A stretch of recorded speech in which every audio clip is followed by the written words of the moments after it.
양평에 살고 있는데 눈 내리는 날, 눈 내린 다음 날 왔습니다. 영화가 눈 내리는 겨울산에서 시작해서 눈 내리는 겨울로 끝나고 광부들이 일하는 갱도에서 밖으로 나오면서 끝나거든요. 저는 개인적으로 그냥 어떤 결론을 내고 영화를 만들진 않았고요.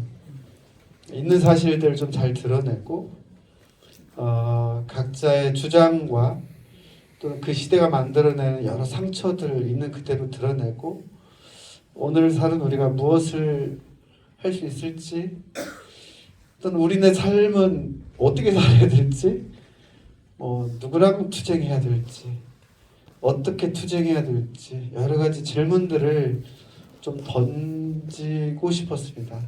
결과적으로 처음부터 그럴 의도는 아니었는데 결과적으로 그렇게 됐습니다. 영화 보러 많이 와주셔서 감사드립니다. 여러 가지 질문 있으면 성실하게 답하겠습니다. 여기 뭐 청문회장은 아니니까요. 사실 저도 그 한 20 몇 년 전에 다큐멘터리 작업을 했던 사람인데 첫 장면에서 그 압도당했어요. 네. 아마 드론으로 찍었겠죠? 네, 제가 직접 찍었습니다. 네, 드론으로 높은 데서 그 장엄한 산맥을 찍어대는데, 야, 한국의 다큐멘터리가 저렇게까지 대단해졌구나라는 생각을 하게 됐습니다. 이 작품을 6년간 찍으셨다고 들었어요. 2019년 5월 3일 날 첫 촬영을 했고요. 완성까지 한 5년 반 정도 걸렸고 네. 개봉한 시점이 작년 10월 말에 개봉을 했으니까 어쨌든 세상에 나오기까지 한 6년쯤 걸린 것 같습니다. 네. 이렇게 오래 걸릴 줄 몰랐습니다. 6년이면 빨리 나온 거 아닌가요?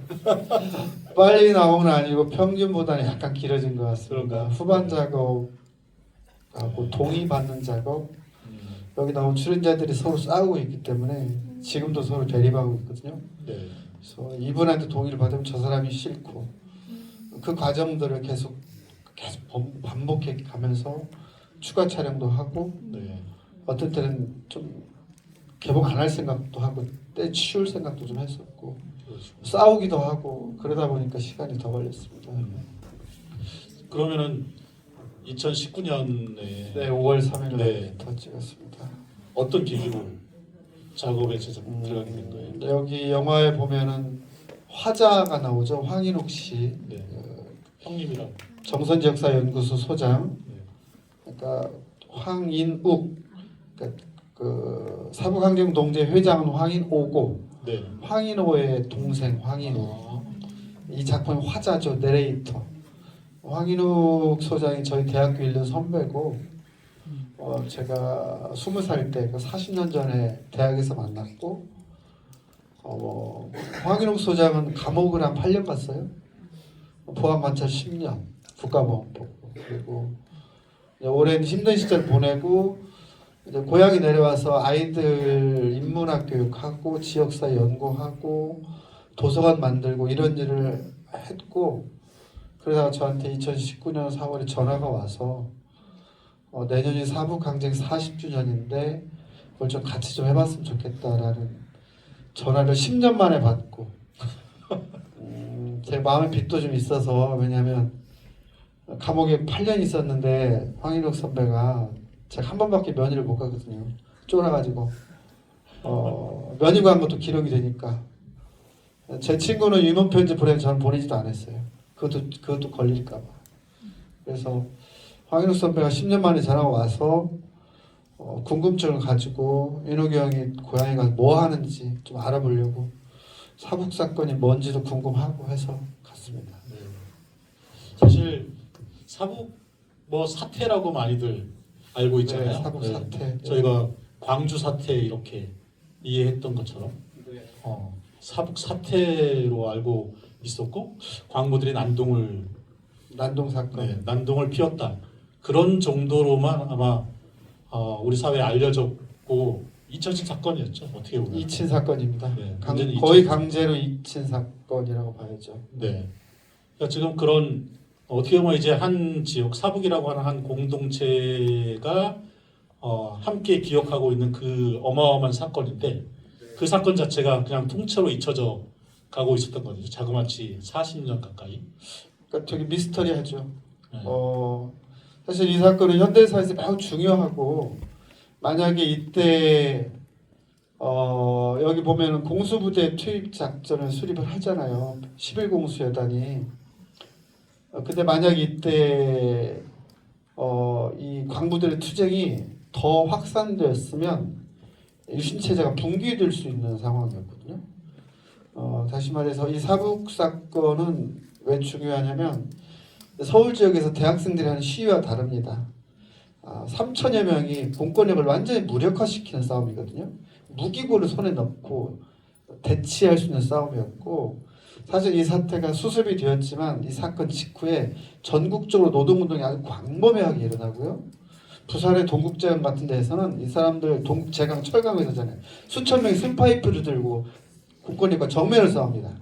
그러니까 기층 노동자들, 유신 체제를 뒷받침했던 노동자들 아주 강력하게 투쟁을 벌이는 거기 때문에 굉장히 위태로운 상황이었었어요. 그래서 이제 당시 계엄 당국에서는 양날의 칼이었던 거죠. 이걸 방치하면 위태롭고 체제가 여차하면 계엄군 투입해서 유혈 사태로 진압하고 비상계엄 전국 확대 조치를 취할 생각을 했던 거죠.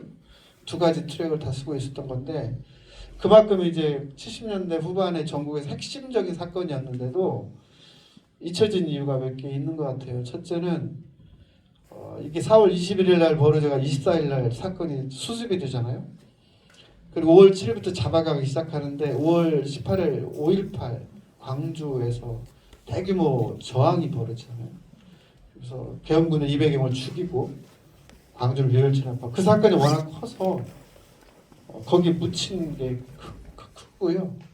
광주의 큰 산에 묻혔던 거죠. 사실 여차하면 광주가 아닌 사북에서 대규모 유혈 사태가 벌어질 뻔했는데도 그리고 영화 보면 나오지만 이 사람들 80년에 사건이 벌어지고 20년간 철저히 침묵을 강요당합니다. 아무도 얘기 못해요. 입 한마디 뻥끗 안 하거든요. 2002년까지. 그 사이에 죽고 떠나고 잊혀지고. 그래서 이제 이게 되게 중요한 사건이고 아니 묻힌 겁니다. 예. 네. 저희가 마포에서 활동을 하는데 마포에 그 사광대교 밑에 밤섬이라고 하는 섬이 있어요. 그 밤섬에 원래 사람들이 한 700여 명이 살고 있는 섬이었거든요. 근데 이제 여의도를 개발하기 위해서 그 밤섬에 있는 주민들을 다 쫓아내고 그 섬을 그 물 한강 밑으로 그 가라앉혀요. 폭파시켜서. 근데 지금은 이제 퇴적이 계속되면서 섬이 됐거든요. 근데 그거에 대한 기록이 없어요. 그 700여 명이 강제로 쫓겨났는데 그 기록이 없어요? 네, 기록이 없어요. 사람들 그 대부분의 그때 기억을 갖고 있는 분들은 대부분 다 돌아가시고 지금 이제 어느 정도 거기 이제 나이 많은 분들이 한 20대 정도 되는 사람들만이 어렴풋하게 그 상황을 기억하는 정도예요. 그러니까 그 당시에 우리 사회가 얼마나 오목했는지를 이 영화를 보면서 그때 밤섬의 사람들은 어땠을까 뭐 이런 생각이 막 들기도 하고 그러더라고요. 그렇죠. 그러니까 전두환이 7년 집권했고요. 그다음에 노태우가 5년 집권했고요. 그다음에 YS 5년, 그다음에 DJ 5년이거든요. 그래서 2002년 DJ 집권 후반기에야 비로소 이원갑 이런 분들이 사북항쟁 동지를 만들어서 명예회복 투쟁을 그때 시작하거든요. 그러니까 80년부터 2002년 사이 2022년간은 완전히 비어 있는 거죠. 누구도 얘기 못했고 한마디 하지 못했고 아무것도 없어요. 20년이면 다 잊혀질 만한 일하니까. 그리고 2002년부터는 현재까지 이원갑 씨를 중심으로 한 사북항쟁 동지회와 이재기 지부장의 가족들이 싸웁니다. 법정 소송까지 하면서. 이러고 20년 온 거예요. 그러니까 20년간 묻히고 20년간 자기들끼리 싸우면서 정작 큰 책임 있는 국가나 기업은 뒤로 빠져 있는 거죠. 현재도 그렇습니다. 네. 그러니까 어떻게 보면 이제 이 사건이 잊혀지게 된 계기가 그렇게 개인 간의 싸움 같은 네. 그런 연구를 20년 동안 그런 진행해 오는 식으로 거죠. 사건에 대한 기억이 왜곡되면서 네. 실제로 이제 그 진실을 파헤치지 못했던 그런 네, 사건인 네. 것 같아요. 네, 적이 분명치 않은 거죠. 네. 싸울 대상이. 그리고 사실 이제 이런 사건이라고 한다면 대부분 그 사건의 진상, 뭐 이 사건의 원인이 어디에 있었고 어떻게 해결돼야 되고 뭐 이렇게 가잖아요. 되게 네. 이런 이제 그 과거사 관련된 사건 같으면. 네. 근데 이제 이 영화는 이재기 씨의 부인, 네. 네, 그 그 사건이 사건을 되게- 굉장히 중요하게 다루잖아요. 그렇죠. 네. 그래서 사실은 제가 이재기 지부장 부인 폭행 사건을 어떻게 다룰 것인가를 두고 이 작업 시작할 때부터 한 3개월 이것만 고민했거든요. 왜냐하면 이것은 이 사건의 본질과는 상관없이 벌어진 일이 맞아요. 그리고 이 사건을 계속 중요하게 다루면 노동운동으로서 사부강쟁이라는 의미들이 굉장히 희석되고 상처받을 데미지가 커지거든요. 그런 문제가 있어요. 유부발적으로 벌어진 일인데 굉장히 가슴 아픈 일인데 사건의 본질과는 상관없는 일이란 말이에요. 그래서 노동운동 연구하는 사람들은 이 사건을 다루기를 원치 않아요. 한두 마디로 정리해요 그냥. 근데 저는 아무리 생각해봐도 아닌 것 같더라고요. 왜냐하면 이걸 내가 안 다루면 어쩔 것인가. 그러니까 안 다루고 사부강쟁이라는 관점에서 얘기를 전개하면 아마 반대쪽에 있는 사람들은 제가 영화에서 얘기한 그 내용, 결과 어느 것도 수긍하지 않을 것이다. 감독님이 편들었다라고 생각을 해서. 그래서 이건 안 다루면 더 큰 문제고, 그래서 다룰 수밖에 없고 다룰 거면 자세히 다뤄서 논쟁을 수면 위로 올리겠다라고 생각을 했습니다. 그래서 이걸 있는 그대로 다뤘고 저는 그 판단이 지금도 틀리지는 않았다고 보고 있고요. 그리고 이 사건이 워낙 강력했기 때문에 5.18 민주화운동은 계엄군과 시민의 프레임으로 이미 짜 있잖아요. 이렇게 몽둥이로 이렇게 때리는 시민을 이게 광주 5.18 민주화운동의 핵심 이미지잖아요. 근데 사북 사건은 그게 아니고 지부장 부인을 매달아낸 사진 이게 핵심이란 말이죠. 거기서 광부들이 가해자고 지부장 부인이 피해자인 거잖아요. 그래서 이 프레임으로 이렇게 한 20여 년 오면서 폭도라는 프레임이 너무 강하고 그래서 지역사회에서 또 이걸 꺼내기 싫어해요. 두려운 거죠. 뭔가 자기들이 생존권 투쟁을 하긴 했는데 결과적으로 폭도가 됐고 자기들이 잘못한 것도 있고 어떻게 정리할지 모르겠다. 이런 상황으로 한 20년 넘게 온 겁니다. 감독으로서 굉장히 고뇌가 예, 굉장히 깊었을 것 했는데 같아요. 저는 그래서 이제 민중사 연구하는 연구자들한테서 비난도 많이 받았어요. 영화 만들고 사소한 일을 너무 크게 부각시켜서 어떤 노동운동으로서의 사부강쟁의 의미들을 굉장히 희석화시켰다. 저는 그 지적이 맞다고 보고요. 그건 사실 연구자들이 해야 될 일이죠. 근데 저도 반론이 있어요. 네. 반론 지금 해보시면 예를 들자면 이재기 지부장에 대한 평가. 저는 여기 영화에 나오듯이 이재기 지부장이 이제 어용노조였던 거 맞고요. 사건의 가장 큰 책임이 있는 게 맞는데 이 사건의 모든 책임을 이재기 지부장한테 쓰는 게 과연 맞는가? 그리고 이미 그가 죽었는데도 끊임없이 그를 악마화하고 그를 비난하는 걸 통해서 우리 투쟁의 정당성을 받으려 하는 태도들이 많이 있거든요. 제가 봤거든요. 그게 맞는가? 심지어는 지부장이 얼마나 어용했으면 부인을 갖다 그렇게 했겠냐. 이걸 정당화하려는 것들도 있고 이재기 지부장이 초기에 노조를 만든 사람이거든요. 노조운동 열심히 했던 사람이에요. 그러다 나중에 어용으로 확 가는 거거든요.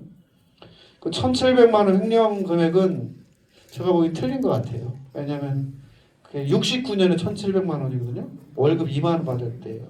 21억 원이에요. 21억 원을 횡령할 수 있나? 그런 것에 보면 사실 1,700만 원 수치를 연구자들이 정확하게 체크하는 것도 연구자들의 책임이죠. 그러면서 이게 이런 걸 너무 지부장 부인 폭행 사건을 너무 부각시켜서 이 사건의 본질적인 의미들을 훼손시켰다라고 비난하는 것들이 다 맞지는 않다. 저는 그렇게 생각합니다. 그 영화 후반부에 나가면 이제 그 이재기 씨 유족하고 네. 이영갑 씨 쪽하고 이렇게 예, 약간 서로 이야기들, 네, 서로 얘기하고 또 각자 얘기들 그- 들려주죠. 예. 그 사회 화자이신가요? 황인욱 네, 씨. 황인욱 씨하고 같이 막 얘기 나누는 장면이 네. 나오면서 뒤에 제일 마지막에 이영갑 씨가 그 지부장 부인에게 사과의 편지를 쓰는 장면으로 끝나거든요. 그거를 보면은 다큐멘터리가 어떤 사건이라고 하나 사북 항쟁이라고 하는 그 사건에 포커스를 두고는 있지만 어떻게 보면 좀 그 사건에 대한 화해나 뭐 이런 쪽으로 혹시 또 무게를 두고 있지는 않나 이런 생각 들더라고요. 저는 화해를 생각해 본 적은 없고요. 아, 그래요? 그건 저의 몫이라고 생각하지 않았고, 다만 어떤 문제의식이 강력하게 들었냐면,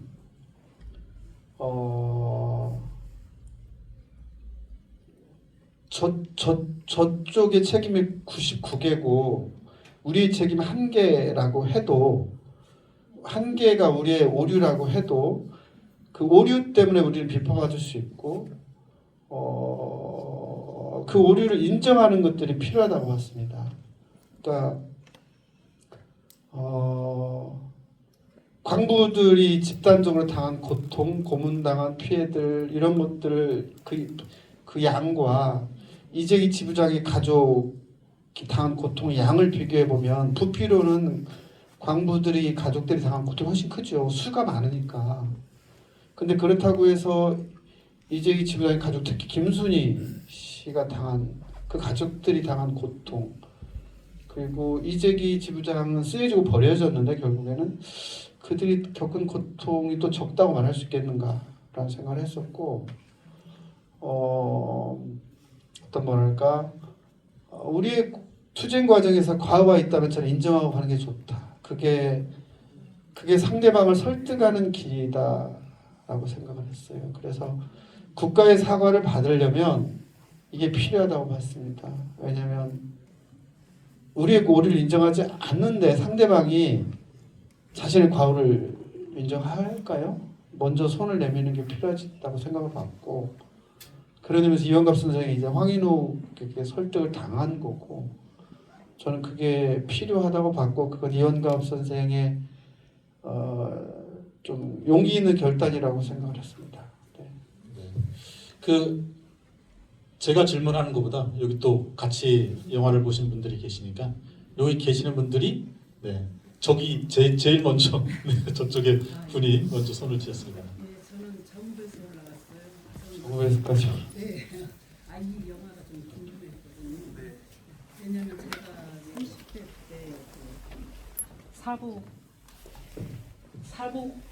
우리는 항쟁이라고 얘기하고 일반적으로는 사북 사태라고 얘기를 하고 진상을 전혀 몰랐었잖아요. 그럴 때 황인호 씨라는 분이 그거에 대해서 이야기하는 것을 간헐적으로 들었었거든요. 저는 지금 그래서 이제 어떻게 만들어졌을까 이것도 상당히 궁금했고, 영화를 쭉 보면서 제가 마지막으로 드는 의문은 이 다큐멘터리를 쭉 그 황인호 씨도 참여를 했잖아요. 네. 그리고 보셨는데 나레이션을 이제 동생이 하시고, 그래서 황인호 씨의 감상은 뭘까 이걸 쭉 보면서 그게 좀 많이 궁금합니다. 물론 당사자는 아니시니까 직접적으로 듣지는 못하지만 과정에서 좀 황인호 씨하고도 이렇게 대화가 많이 있었을 것 같아요. 지금 아까 논쟁하셨던 그런 부분에서 그래서 조금 그 부분이 좀 듣고 싶습니다. 황인호 회장은 마음이 복잡하죠. 굉장히 복잡하죠. 저하고 마지막에 많이 다퉜고요. 제가 헤어질 결심도 했었고요. 진짜로요. 그리고 내가 영화 개봉 안 하겠다.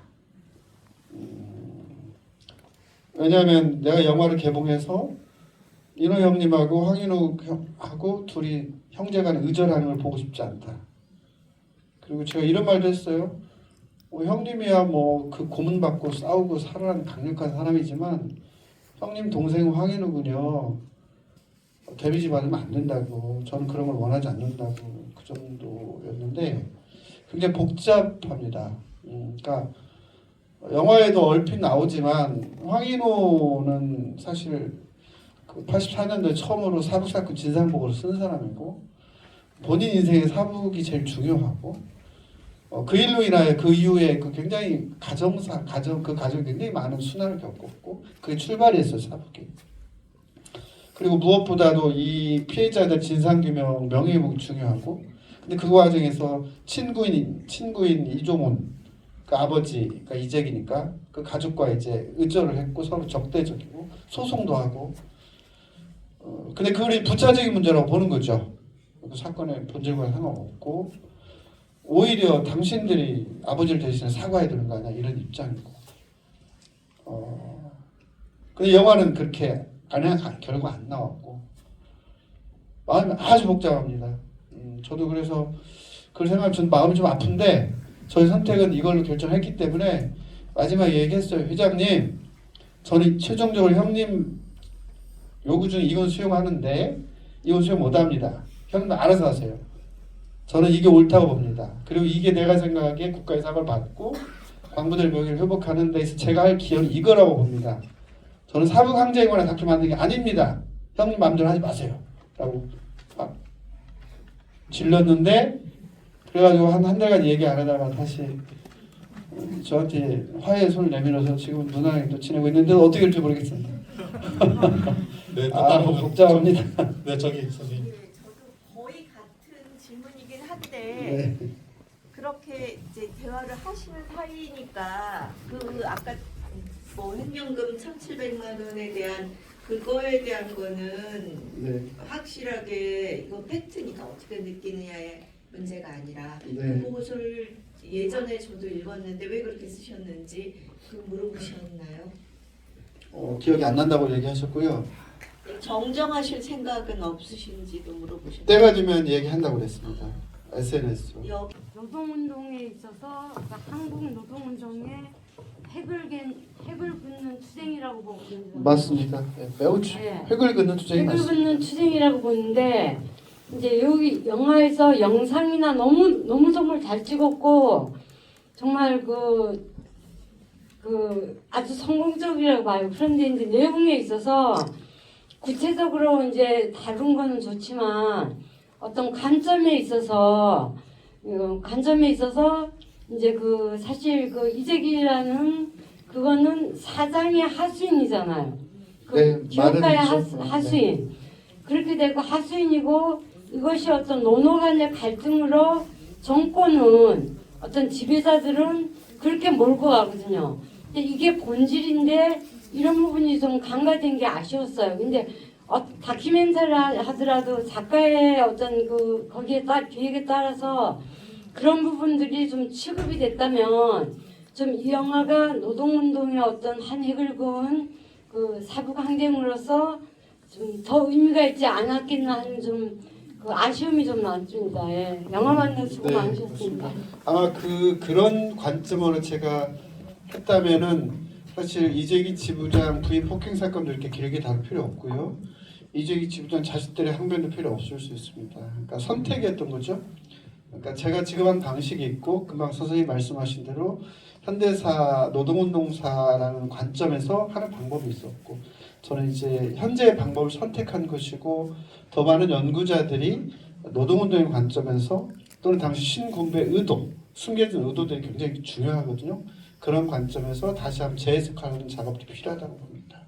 네, 이 사건은 사실 뭐 다큐멘터리로 결론이 날 문제는 아닌 것 같고요. 네, 진상이 분명하게 밝혀지는 국가 차원의 진상 규명이라고 하는 것이 필요할 것 같고 그걸 통해서 아마 사북이 갖고 있는 의미들이 분명히 좀 드러나지 않을까 그런 생각을 합니다. 이 영화를 보면서 저희도 이제 그 마을공동체 미디어도 지역에서 조그마지만 지역에 기록을 하는 사람들이거든요. 근데 그 기록하는 사람들이 맨날 만나는 사람들을 기록을 하는 거이니까 굉장히 갈등이 많아요. 이 사람을 내가 이렇게 써도 되나? 이 사람을 이렇게 내가 평가해도 되나?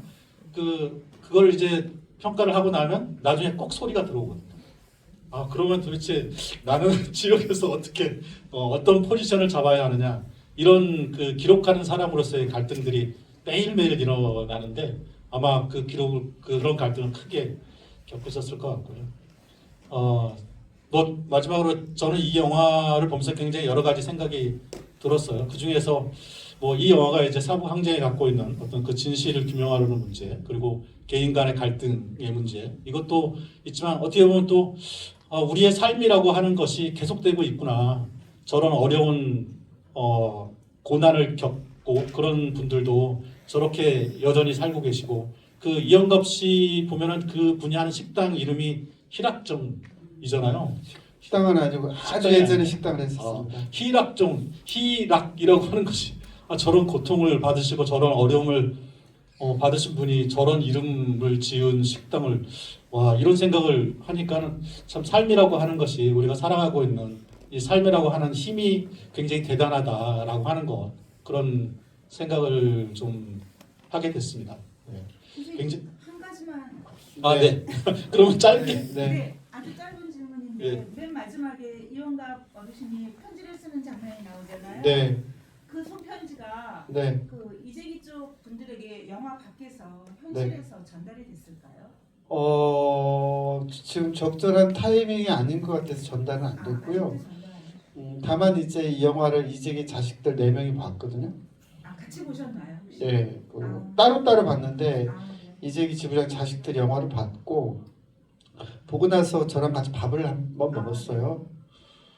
그때 약간 제가 깜짝 놀란 일이 있었는데, 이 자식 4명이 아들들이 이재기 그 이원갑 씨에 대해서 적대감이 엄청 많거든요.